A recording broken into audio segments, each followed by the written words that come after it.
we're going to move on to part 2 of the printmaking video.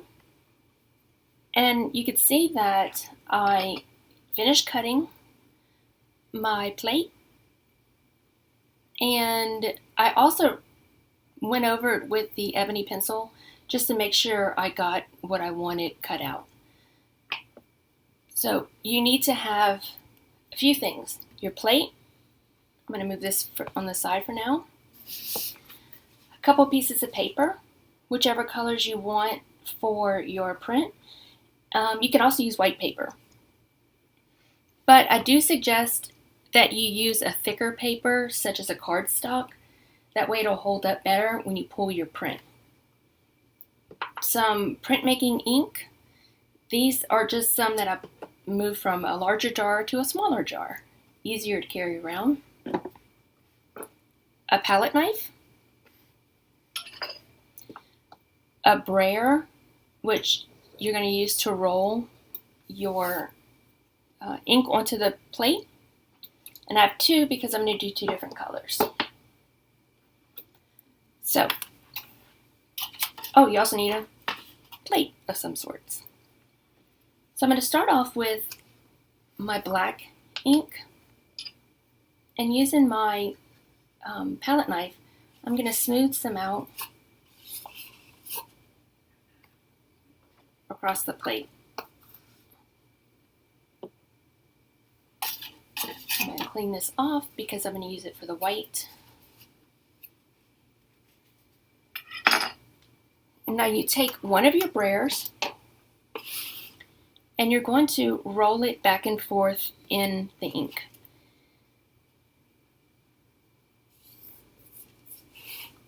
It's good to go in multiple directions, that way you make sure that you get ink over your entire brayer.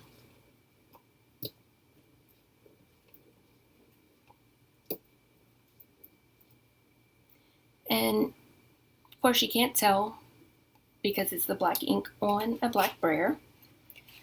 So I'm going to move that to the side. I'm going to grab my plate and I'm going to roll on top. You want to lift it and roll it again. Put this on the side. I'm going to take one of my papers, place it on top, and now don't push down on your paper because it's like a rubbery material and you don't want it to smush and then get a dull print or a fuzzy print. Use something, this is actually used for printmaking, and you just lightly rub it on top. And if you don't have something like this, you really just need something that's flat and round. So you could use the top of your jar, or here's something I had, it's like a candle lid. You can use that. As long as it's flat, and you're going to want to apply about the same amount of pressure as you would if you're pressing the key on a keyboard. So now this is what's called pulling the print, because literally you pull it. And so there's my print. At this point, what you're going to want to do is look at it and make sure that it looks the way you want it to, and make any changes. If you need to cut some more out, or even like right here, if I would want to cut that down so it doesn't show up as much, I could do that. But I kind of like it. So I'm going to try one more. Until you change the color of your ink, you don't need to clean off your plate.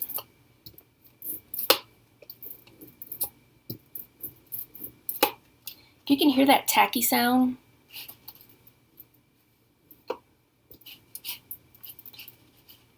that's the sound you're going to want whenever you're inking your brayer.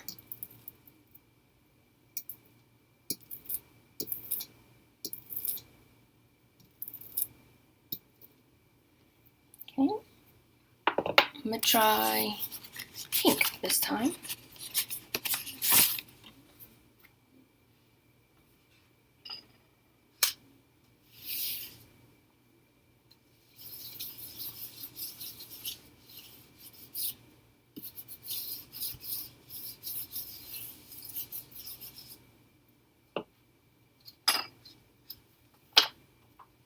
and that one came out better.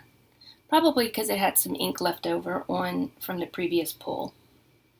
And like I showed you in the first video, I made sure to put my initials backwards because you can see that whenever you cut, it's the reverse since you're putting your paper flat down.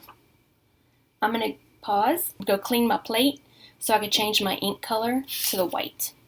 Okay, I just rinsed off my plate and it looked clean under the running water, but as you can see, there was still some black left in the crevices.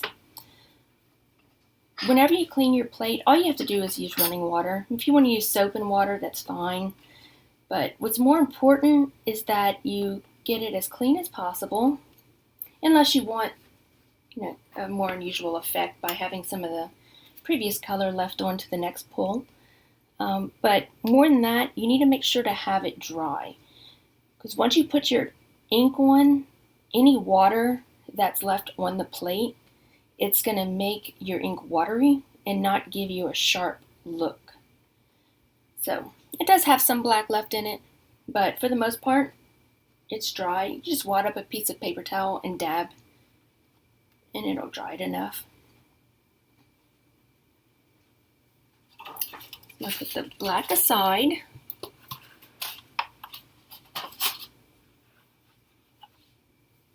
And I'm going to use the white.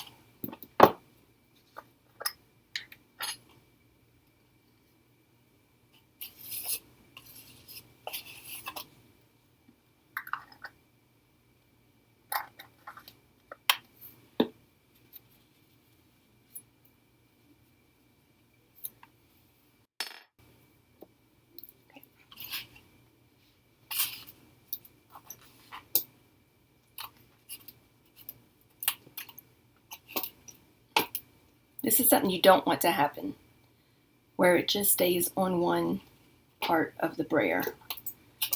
So if you need to actually move it yourself until it starts rolling, this paint is non-toxic, and it is actually printmaking paint. You can get it at Hobby Lobby or Michael's or any other craft store. And as you can see, now I have the paint on the entire brayer. It's over. And I'm going to roll it on top. And you can see how some of the black that's left over is smearing into the white, but I don't mind it. And I'm going to use my purple. Oh, I didn't catch my initials. Place it on top.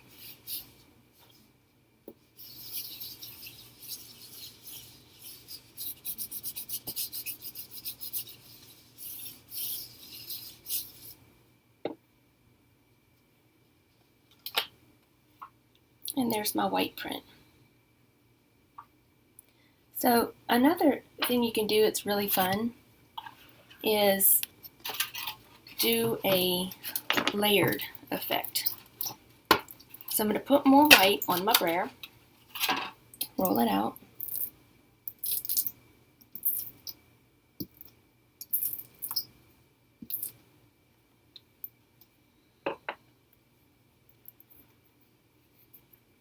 and as best as I can, I'm going to try and line up my print. So I'm going to use my initials right here. And if it's a little off, it'll just look more 3D-ish. So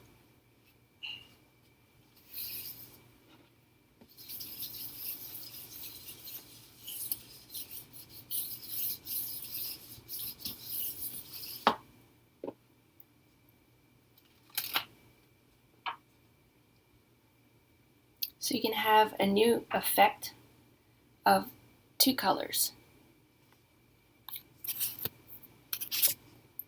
And sometimes you don't even have to add a lot more ink. If you want more of a rustic or deteriorated look.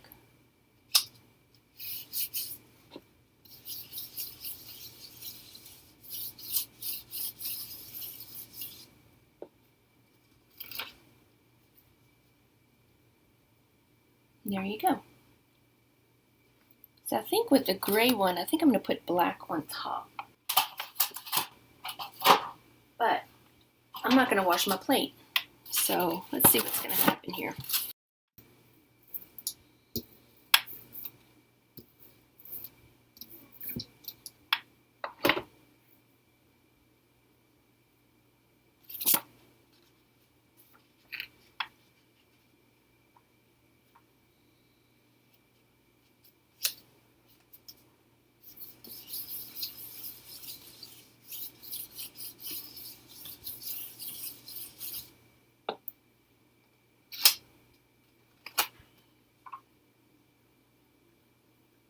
So there's a lot of fun things you can do with block printing. You can make a series of prints.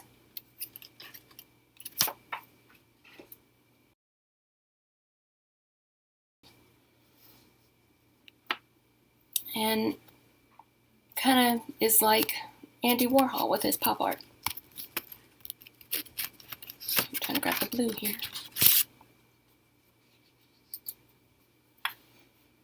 So the most important thing is to have fun with it and make sure you clean your burrs off really well whenever you're done. Some of them you can get where this part, the roller part, comes off, which makes it easier to clean. These don't do that, so have a bit of a time cleaning it, but that's okay. Typically the first print that you take that you like and approve and finalize, I'm going to consider this one the first one that I was ready to go and print more. The first print is always called the artist proof, and that's the print that the artist makes a decision and says, that's exactly what I want. So if you were to sign your artwork, you would sign it AP. That way people know that that's the artist proof. Thanks for watching.